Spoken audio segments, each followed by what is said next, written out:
Welcome back to Weekly Gaming News 10 and 10. This is episode 108 for the week ending Saturday, July 7th, 2018. Sony is continuing to take flack for their refusal to allow console cross-platform play, as Bethesda has come out to blame Sony for the lack of Fallout 76 crossplay. In a statement to German publication GameStar.de, Bethesda Game Studios creative lead and director of Fallout 76, Todd Howard, stated that there would be no cross-platform play in Fallout 76. When pressed on the matter, Todd Howard stated that Sony is not as helpful as everyone would like. A pretty straightforward statement, and it keeps in line with Sony's stance, for better or worse.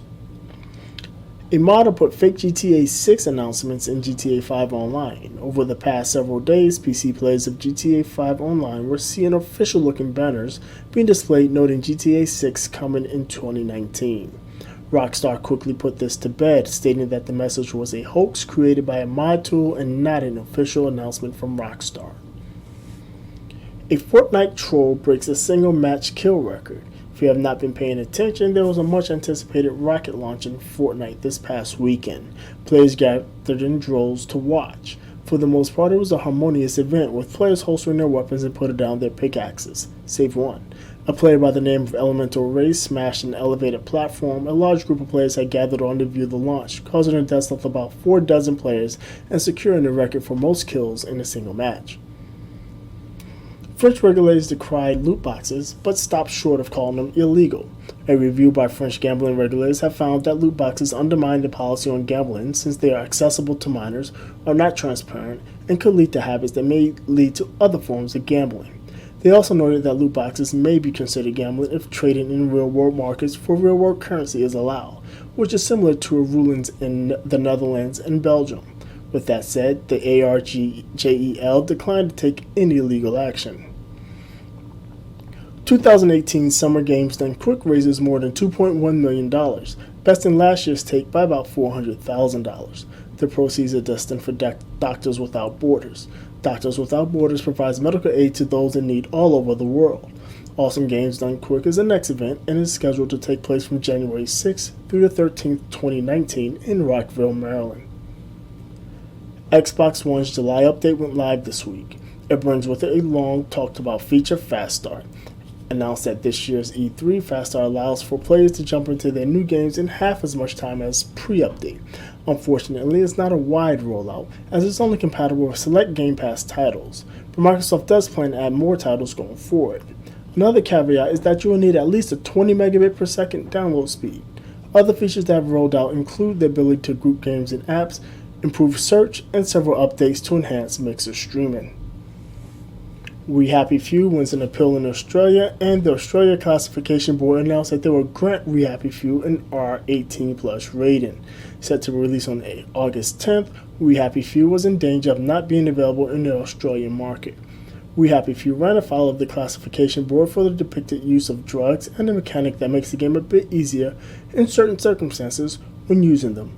Developer Compulsion Games released a statement that read, "We are extremely pleased with the decision of the board and excited that Australian fans and new players will be able to experience We Happy Few without modification.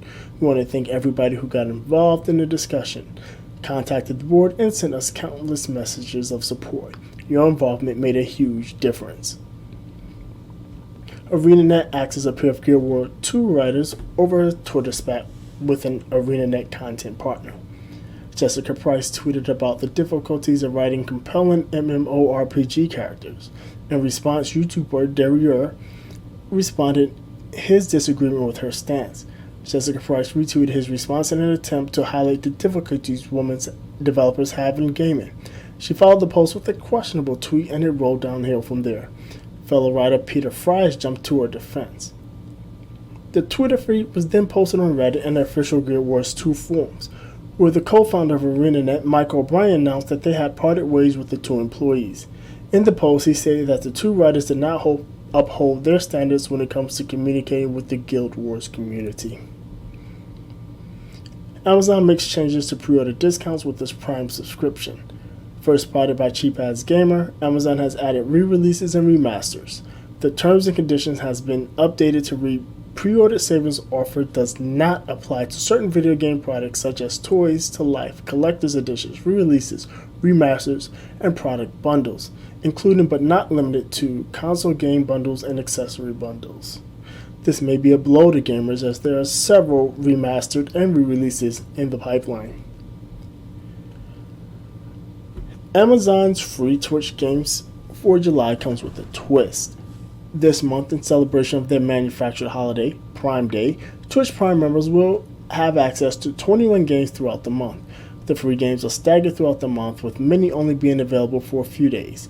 There are 3 that will be available the entire month: Metal Slug 3, The Last Blade, and Twinkle Star Sprites. If you're a Twitch Prime member, remember to log in daily to get your free games.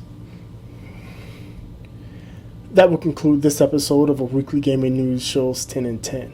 Before I go, I'd like to give a word to our sponsor, WWE Challenges. The fighting game community is continuing to grow, and what better way to jump in than with the WWE Challenges? Offering a robust, friendly community, training, fight nights, and tournaments, the WWE Challenges will have you battling with new friends near and far.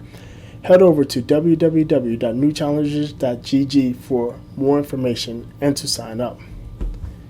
Finally, if you would like to hear more details on these stories and more, join Trinell and I for a weekly gaming news show live on Twitch and Facebook Sundays at 7 p.m. Eastern Time.